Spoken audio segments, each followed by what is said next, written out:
Most people think that giving an AI agent memory within n8n just means adding the memory node, but that just remembers the chat. So what if you actually want it to remember and learn from your previous conversations? So in this build, I will show you how you can turn your AI agent's short-term memory into long-term knowledge. And the way we're going to do this is that we are going to start with the simple agent, as you can see right here, and then we will add different kinds of memory nodes and then also tools and a vector store to this very agent that will, at the end of the day, automatically add the information that you give it and the conversation that we have with it into persistent storage so that it will be able to have a long-term memory, right?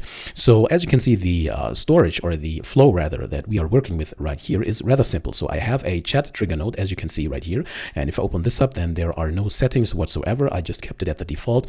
Then the next step is obviously to have an AI agent node. And when I open this up, then you can also see that these are basically the very default settings that we get when we enter this node onto our canvas, right? So I have, in regards to the source of the prompt, selected the connected chat trigger node, and then the prompt will be the user message, which is our input, right? And then everything else is kept as is.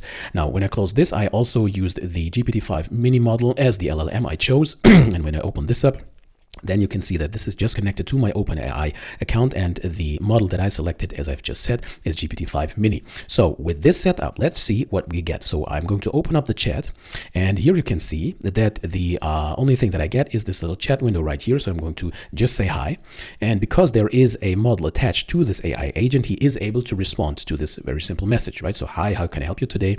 And then it gives us a couple of suggestions. Now, if I now told it my name is Aziz, and I told it this, then it's probably going to greet me back.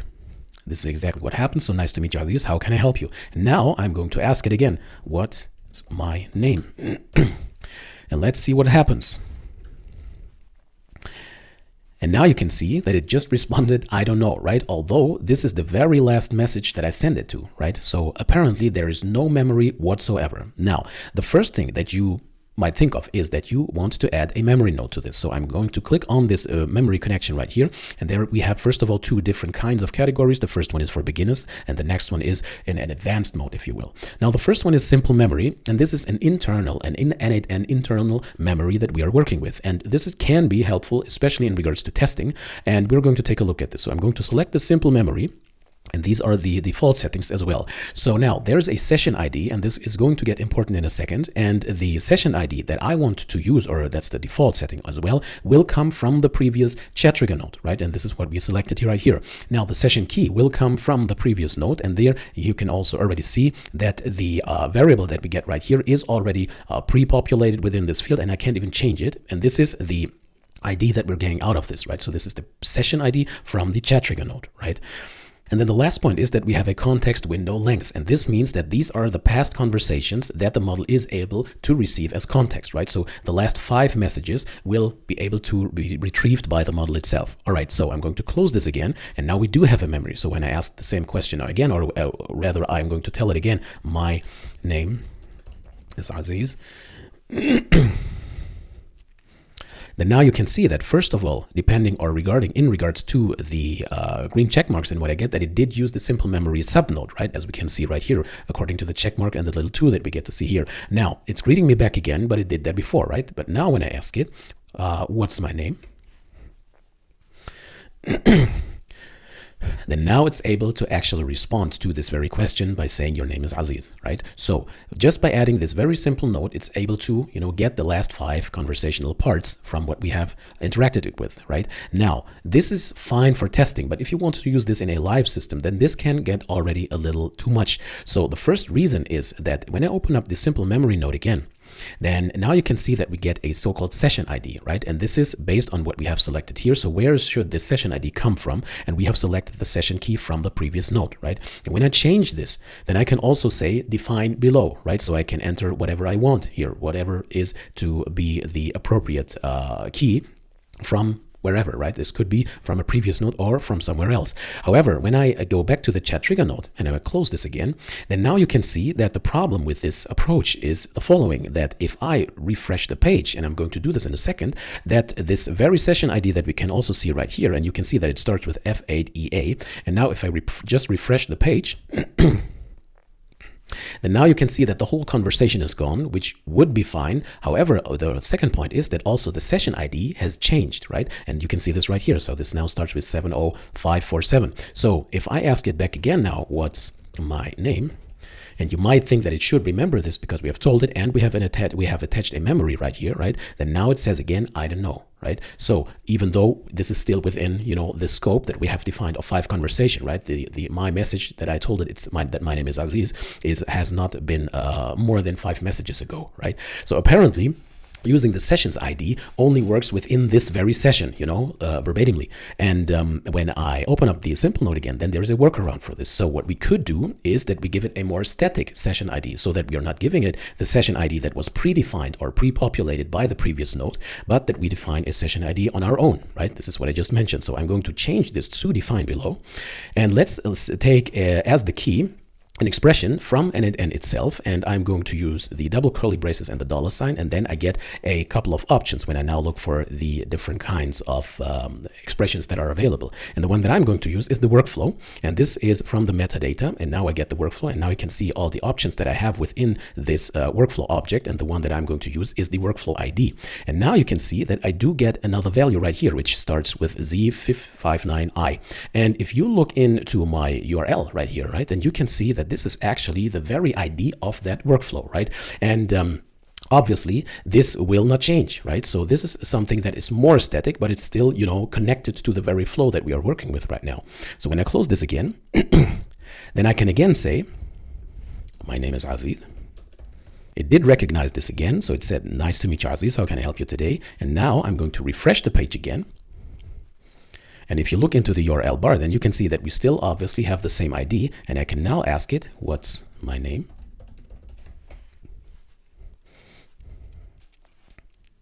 And now I get the message back that your name is Aziz. So it still remembers this because the session ID has not changed, right? So this is the logic that we are dealing with within the simple memory, right? And this is something that's nice to know. Now, you could think right now, all right, so then I will just, I will just increase the context window length to 500, and then just use the workflow ID. So it basically remembers everything that we have told it, right? But this is not a scalable solution, right? So first of all, and then second of all, is that we are not able to actually take a look into the data itself, right? We are not able to retrieve the data on our own. So there's very limited flexibility and also scalability, right? So the alternative to this is that we are not going to use a simple memory. So I'm going to disconnect it right here. I'm going to click on the memory again. And now we are basically shifting towards the more advanced memory types, right? And there are different kinds of providers, as you can see right here. And the one that I'm going to use is going to be Postgres, right? We're going to use the Postgres chat memory. And when I click on this, then we have a couple of settings again. And if you are not familiar with Postgres, I'm going to change the tab. I'm now on the website geeks4geeks.org, and there's an article, which goes into a lot more detail than I can explain right now. And Postgres is basically one of the most established databases that you can think of. They exist since, I think, the 90s or something. And this is a object relational database management system. It is open source. It's highly scalable. It's very robust, right? So you can definitely use this to build real-life applications and real-life AI agents. Now, if you want to interact with Postgres, then there is a platform called Supabase. And Supabase is basically the Postgres development platform, right? So you can do a lot with this. And one of the nice things about Supabase is that they do have integrated nodes within n8n that we can use, right? So that we don't have to reinvent the wheel basically. And then second of all is that it still has a graphical user interface, which is easier, to maintain and to take a look into the data itself. And as you can see now, this is the dashboard. I'm already within one of my tables. We are not going to get into Supabase itself. This is not the main topic of today's session. But as you can see, this is a rather simple table, right? And we have two of them, and I'm going to get into both of them right now. So the first one is the chat memory, right? And this is already a hint where we are going with this, where the first column is an ID. We do need a so-called primary key, right? We're not going to get into database design today, but we have an ID, and then we have a session ID, right? So we already know that term. Then we have the message itself, and then this is something that I added manually, and I'm going to show you later on what the reason behind this is, which is called archival status, right? So, and that's already it. So basically we only have 3 to 4 columns that are necessary to save our chat memory. Now, where does this template, if you will, come from? Now, when I jump back into n8n, then now you can see that I'm still within the Postgres chat memory, right? If I close this again, then just to remind you, so that I have connected this to the memory node and I chose Postgres. I'm going to open this up again. And now this is connected to my Supabase account, right? Now, the connection, or to create the connection, can be a little tedious. And if you want to learn, by the way, how to get into real depth in regards to databases, Supabase, then I am building a Script AI school. And this is where I'm, first of all, providing you with all the assets that we are talking about in these sessions, right? So I'm giving you all the JSON flows in regards to the n8n template. I'm sharing the prompts. I'm sharing all the database templates. This is where we are going to get into Airtable. We are going to get into Supabase. We are going to deal with RAG, right? So this is what we're doing today, agents, and then we're going to get into the real stuff in depth. And this community is still free at the time of this recording. And if you join today, it will be free for you forever. Now, back in regards to the connection, we have connected my account to this very Postgres chat node, and this is now connected to the Supabase account that I have created on Supabase itself, right? Now, the next point is, again, that we do need a session ID, right? And now the same principle that we talked about just before in relation to the simple memory node also applies to this one, because we cannot use the connected chat node again. We could, because it's giving us the session ID, but then again, it would still not find the conversation that we had before, because it's basically changing the session ID again, right? So what we want to have is something more static. And now I'm going to select define below again. I'm just going to use the same approach again. I'm going to open up the double curly braces, then the $sign, and then I'm going to look for workflow. I'm going to choose the workflow and then dot, and you choose the ID of that very workflow. And this is giving me the exact ID of my workflow within my n8n account, right? Now, the next point is that I have to select or create a table, right? A table name is that what I need to select. Now, I have to write this out manually, right? So you can see that it is called n8n chat histories. However, when I jump into my Supabase account, then you can see that I currently only have the chat memory and then the agent knowledge, right? So where I want to save this very memory is within the chat memory table. Now, in case you don't have created this very table already, then this will be created for you, and it will be created with this very structure, right? So there will be an ID, there will be a session ID, and then also the data types will be set according to what's necessary, right? So the easiest way to actually set up your table within Supabase is if you prepare your account and then have this connection right here, and then if you wanted to create that very table, you would just create or select or write out the name that you want to create the table for, and then it will be created for you. And there's also this hint behind this little question mark right here, which says the table name to store the chat history in. If the table does not exist, it will be created, right? And this is basically the easiest way to create that very table within Supabase. And then also within this setting, we also have the context window length again, right? So this is the exact same part. So you can increase this to 25 or 50, whatever you prefer. All right, now the connection that I want to use, as I've said, is the chat and then underscore memory. And then the very table right here will be used to store my session. All right. And then this very table will be used to store my chat history. All right, now I'm going to close this again, and now I'm going to test this. So I'm going to save the flow first of all. I'm going to get into my chat window. I'm going to reload the page again, just so we have a clean setup. And I'm going to say, hi, my name is Aziz again. And then again, it says, hi, Aziz, nice to meet you, and so on and so forth. And now if you take a look into the Supabase table, I'm going to switch the tab again. I'm going to reload the page. And now you can see that this has now been populated. First of all, I did get an ID. This is something that is being auto-populated or auto-generated by n8n and Supabase themselves. Now we have the session IDs, and if you recognize this, we have this Z59I. And if I jump back into my flow, then you can see that this is exactly what the workflow ID was, right? So this is perfect. I'm going to go back into Supabase, and now you can see when I open up this very cell, then you can see that this is the structure that we are getting. So we get a type, then we have the content, then we have some additional keyword arguments, and then the response metadata, which are currently empty. But the actual message, the content of the actual message is right here, right? So this is what I have sent. And then, hi, my name is Aziz. And then when I open up the second one, then you can see that this is type AI. So this was the response. Hi, Aziz, nice to meet you. And when I jump back into n8n, then this is exactly what I just got out of here. All right, so now we have basically replicated the functionality that we are able to create with the simple memory, right? But we do have this now in a nice clean database within Supabase, and we can do a lot with this. And also, especially, we are able to take a look into the data itself, right? And this is quite helpful when it comes to, cleaning up data or deleting data, editing, whatever. And yeah, this is a little more professional setup. Now, we also have an archival status, as I've mentioned before, and the default value of this very column is active. And why this is something that I'm going to explain later on. All right, now the next step is that we are going to go back into n8n again. And what this does now, if you can imagine, is that it is going to save each and every one of those conversations that we had, right? And it's going to find this because we have, again, as the session ID, our workflow ID. So, right, so everything will be saved within this session ID. However, the problem with this is that if you were to use this as a knowledge base, right? So in regards to RAG, retrieval augmented generation, so as an additional knowledge base that the agent is supposed to use in future conversations in regards to like important external or extra info, then this is not an ideal format, right? Because there's also a lot of irrelevant information that happens in between those conversations, right? So every hi, every I don't know will be saved and will be stored and will basically bloat up the whole database. So this is not the best document to be retrieved every time, right, as you have this conversation. So a more elegant solution would be to have a vector store for this, right? Now, if you wanted to integrate or implement vector stores into your AI agents within n8n, then we wouldn't do this via the memory node, but via the tool node. So I'm going to move all of these subnodes a little further down here, and I'm going to click on the tool nodes.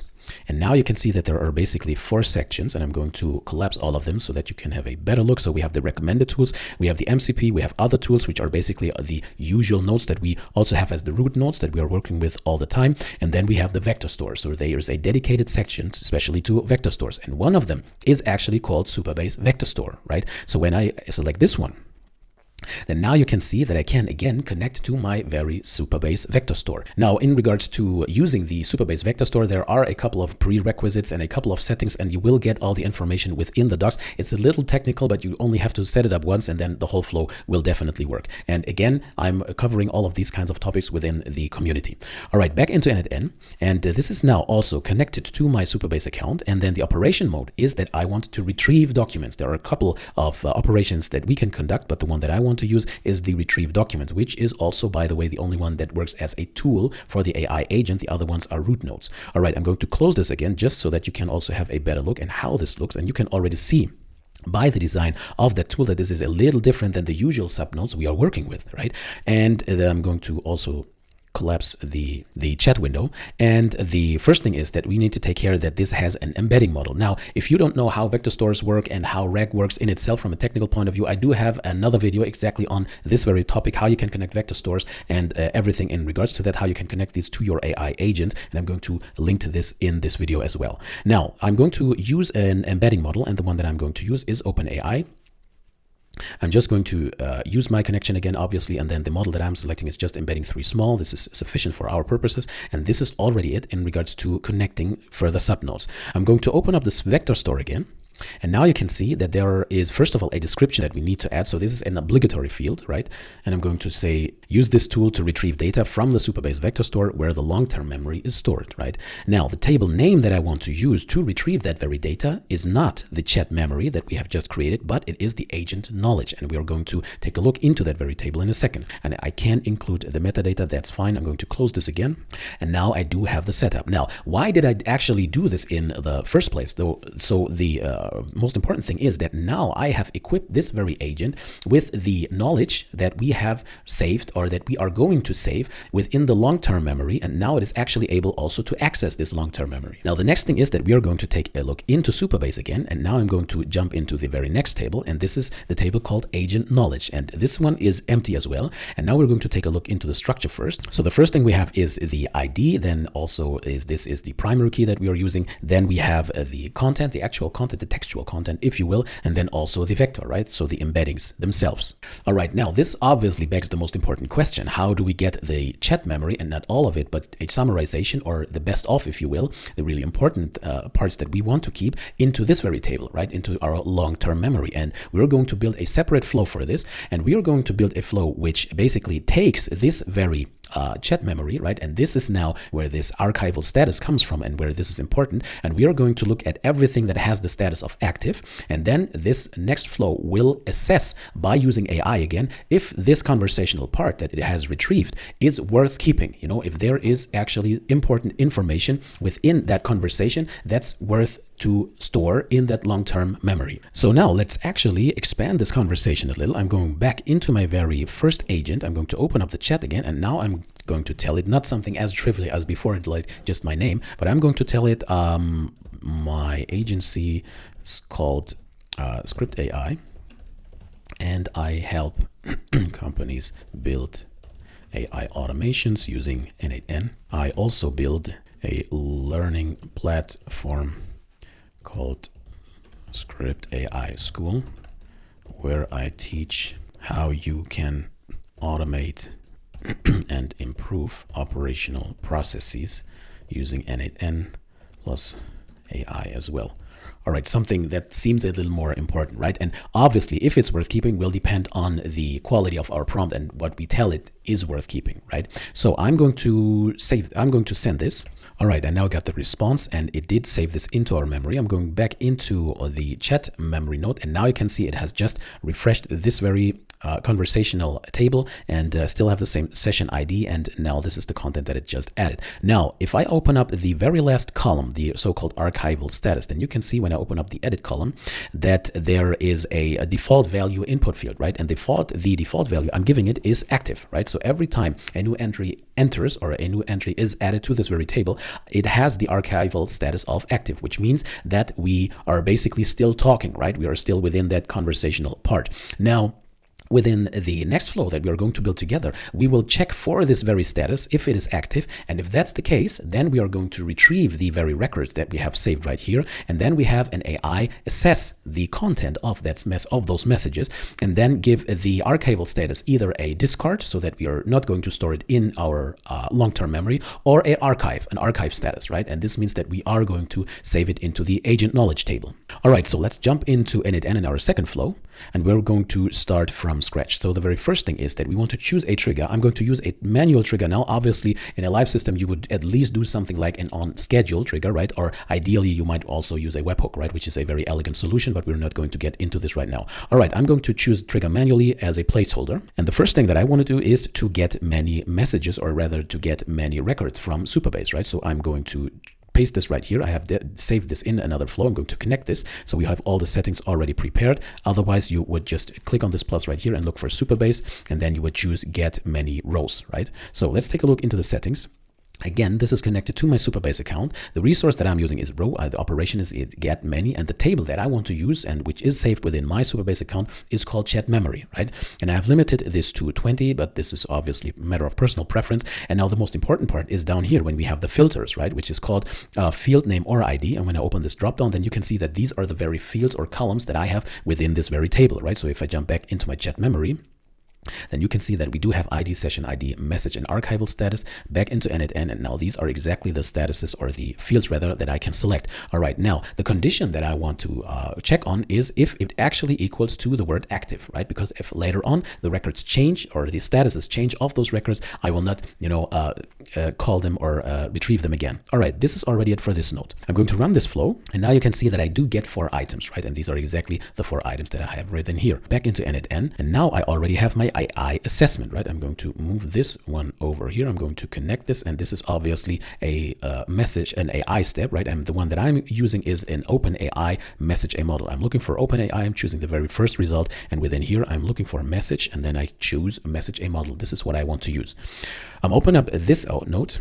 This is now connected to my OpenAI account. The resource is text, operation is message a model. The model that I'm using again is 5mini, and now I have a prompt, right? And I'm going to share also these prompts within my community, as I've told you. All right, so let's take a look into the first prompt, and this is a system prompt, by the way. So as you can see, there's basically 2 messages. The first one is the prompt with the system, so this is the system prompt. The second one is the user prompt, right? So I'm opening up this one. And now you can see that this is the whole prompt that I'm using. You don't have to do it like this, but I'm happy to share this with you. And this is basically saying you are a data summarization agent for an AI operation system. Your task: evaluate the content of a conversation, message, or session. Decide if it contains information worth keeping for a long-term reference, right? This is the key point. If it does, summarize it clearly and concisely in JSON format. Then there are a couple of more rules that I'm giving it the output format that I'm expecting, and then a couple of examples, right? So this is already it in regards to the system prompt. I'm going to close this again.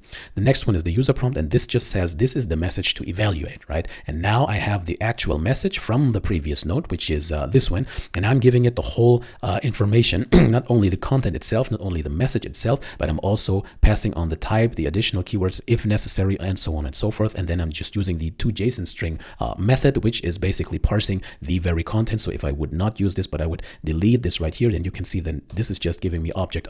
So what I'm using is toJSON string. And this is going to parse the whole information. So when I open this up again, then now you can see that this is the information that will be passed on to my LLM. I'm closing this again, and this is already it. I'm using a simplify output, and I'm also outputting the content as JSON so that I'm able to retrieve and individually select all the very keys from that JSON output that I'm going to get from the LLM. All right, I'm going to close this again, and let's run this already. And now I got 4 items out of this. So let's take a look into the results. So the first one is, as you can see, I'm using the tables view, and these are the results it got. So the first one is content keep false, right? So I told it if it's worth keeping, give it the value of true, and if not, then it's false. So the first one is false, the second one is false, and I also asked it to give me a reason, right? And this reason obviously is that this is only a greeting, right? And remember, this was just the hi, right, I sent, and how confident it is, right, in regards to the result it gave me. How confident are you that this is an irrelevant result, right? And this is the reason, and then the confidence score. So this is false, which is perfectly fine. Then the second one is also false, which is just, you know, the response that I have received from ChatGPT, which was also just hi, how are you, how can I help you? And now the third one is to keep true. And this is user runs an agency called Script AI that builds AI automations and so on and so forth. Confidence score 95%. Reason provides durable user background, right? And this is beautiful because now it has, and by the way, my prompt was not the best, right? If you remember in our first AI agent, you know, who we are, what we want to keep, and so on and so forth. But apparently, only by using this prompt right here, we can already see that it's doing quite a decent job in regards to assessing whether the information is worth keeping. And then the next one is also interesting, because it gave us a true again, and this is the response, right? This is the response from the assistant, right? All right, so now we have basically 2 items, 2 types of conversational parts that are not worth keeping, and then 2 which are. So I'm going to close this again. I'm going to continue with the flow. And what I'm doing is, first of all, right now, is that I'm updating the chat memory. This is again a Supabase update node. So if I looked for Supabase, then this is the update a row node. So we can take a look into the settings. The first one is, again, connected to my account. Resources row operation is update. The table name or ID, again, is the chat memory. And this is the one that I want to update. Because remember, if I'm jumping back into Supabase, we now have to basically update the status from active to, you know, discard or archive, you know, so that we are basically the next time not pulling again the same data into the assessment. All right, back into n8n. Select type and must watch are fine with the default value. Select conditions are, first of all, field name or ID, and then equals to what? So this is actually how we identify which row or which record we actually want to update, right? And the record we want to update is the one that we have gotten out of the get chat memory node before, right? So when I collapse this and we take a look into the input nodes before, then I'm taking this very ID, right? And I'm looking for the matching ID in the ID column, right? So that the node actually updates the correct record. And now the last part is, what do we actually want to do? So we're going to use the data to send and then define below for each column.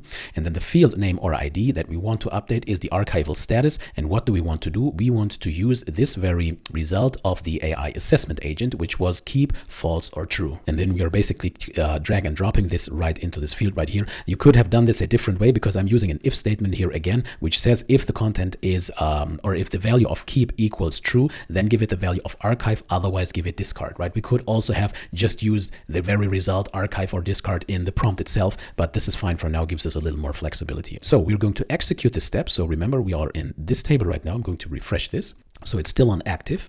And now I'm going to execute this step. And now you can see the output. And I'm going to back into Supabase, going to refresh the table. And now you can see that both of these are to be discarded and the last ones are to be archived, right? And these are to be kept. All right, back into n8n. I'm going to close this very node, save this flow. Now I'm using an if node, and I'm going to drag the flow over here a little. And now I'm basically saying if the archival status, and I'm going to drag and drop this here from the update chat memory, is equal to archive, then I'm going to close this. Go on with the next step. Now the next step is actually the very last node.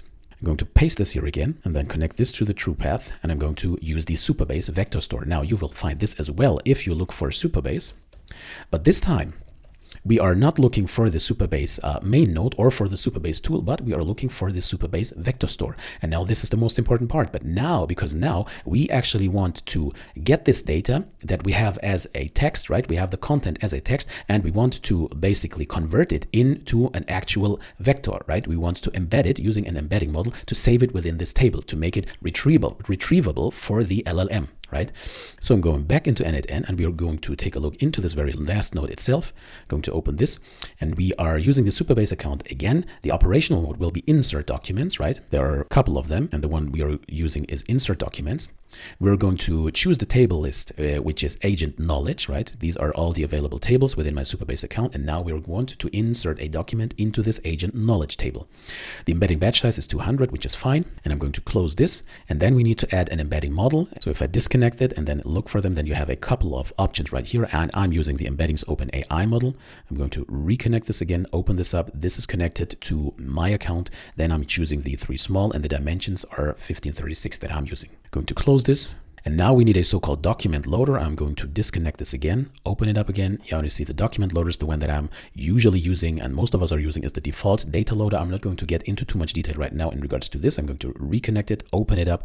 And now the type of data will be JSON. The mode is that I want to load all input data for now. So these are basically the very default settings that I'm using here as well. And then I'm going to close this, and I'm going to save the whole flow. All right, now I'm going to run, first of all, the if node right here, because all the other nodes have already ran. I'm going to click on play. And now you can see that 2 took the path of true and 2 took the path of false, exactly as we wanted, right? And now we have those 2 items, so of those 2 entries, which are to be archived. And these are the ones that we want to now store as a vector, right? So I'm going to open this up again. And now I'm going to execute this. I'm going to switch back for a second into my Supabase tables again. So remember, these are still empty. I'm going to reload this.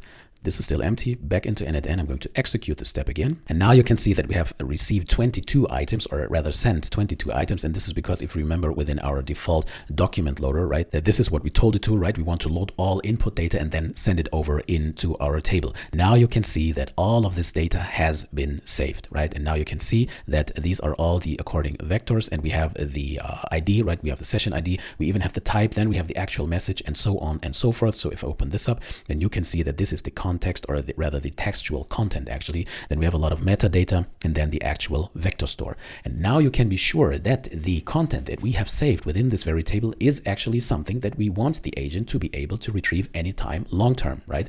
And now if I jump back into our very first flow, and now you can also understand why we decided to use this very tool right here, right? And if I open this up again, then now you can see that we want to retrieve documents, right? And this tool to retrieve data from the Supabase vector store where the long-term memory is stored, right? So with this very node, and this also has the embedding model, we are now able to retrieve information that has been saved in this very table. And when I jump back into our last flow, I'm going to close this again. Then you can see that if you ran this on a schedule, like every 5 minutes, every 5 seconds, whatever, so that it basically checks as soon as there is a new entry, right, in our chat memory database. If there's something worth keeping, it will convert this right into the actual vector store, and then right away the chatbot, right, or the AI agent rather in this case, will be able to retrieve that data, and will be able to retrieve that data forever.